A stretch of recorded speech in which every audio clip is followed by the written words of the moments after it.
Isang magandang araw at gabi sa inyong lahat, saan man sulok ng mundo. Narito po ang ating topic, Viancé, lubhang nag-alala para kay hubby. Papa Eds, hindi kayang gawin. Ano po kaya ito? Bago po natin talakayin, mega love shoutout po sa lahat ng mga OFW na walang sawang tumatangkilik sa ating videos. Mga subscribers, listeners, saan man sulok kayo naroroon. At mega love shoutout din po sa lahat ng member ng Karepa Kalingap Reactor Partner. At gayon din po special shoutout kay Marcelina Abon and 5C. Nagustuhan ko po kasi yung comment niya. Ang sabi niya, gentleman, he shows how he love and respect his one and only wifey in his life, Viancé Jane Elona Batalero Azula soon. Ayan.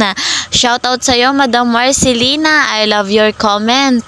Kaya naman talagang may sumusuport ang tunay sa ating love team na EDSI. And guys, mga kalingap, ako po'y naglalambing sa bago pa po sa aking munting channel. Please po subscribe, like and share at huwag niyo pong kakalimutan i-click ang notification bell para lagi po kayong updated sa aking mga videos. At syempre po, ang lagi kong paalala, patuloy nating suportahan si Kuya Val Santos Matubang at si Kalingap Rob. At kapag pinapanood nyo po yung kanilang videos, huwag nyo pong i-skip yung ads. Malaking tulong yon lalo na at marami silang tinutulungan na nangangailangan. Yan, dito na po tayo sa ating topic.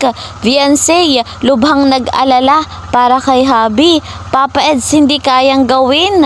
So unahin nga po natin guys, mga kalingap, yung sobrang nag-alala si Viancé para kay Papa Eds. Guys, mga kalingap, ito po yung sinabi ni Viancé kay Papa Eds na sana ay magtagal daw po ang love team nila, ang EDSI. At kung may mahanap nga daw pong iba si Papa Eds, ay sana po ay hindi masira yung kanilang love team. Ito po guys ay bahagi pa rin nung part 55 dun po sa vlog ng ating Kalingap Rob. Ngayon po linawin natin ano po kaya nabanggit yun ni Viancé ay dahil sa kanyang pag-alala. Inaalala niya na yung magiging future nila kung sakali nga daw po na may mahanap na iba si Papa Eds.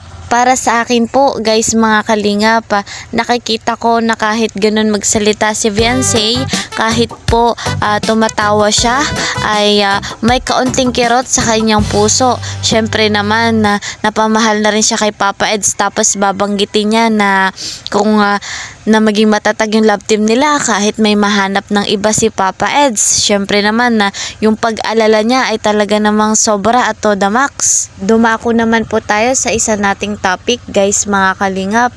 Papa Eds, hindi kayang gawin, na alin po kaya ito? Syempre si Papa Eds nga po ay sinabihan ni Viancé na sana magtagal yung kanilang love team at kung may mahanap ng iba ay hindi masira yung kanilang pagiging love team. Syempre si Papa Eds ay hindi niya kayang gawin na humanap pa ng iba dahil kay Viancé lamang siya.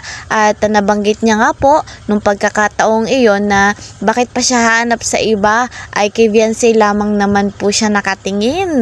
Ang sweet, diga po?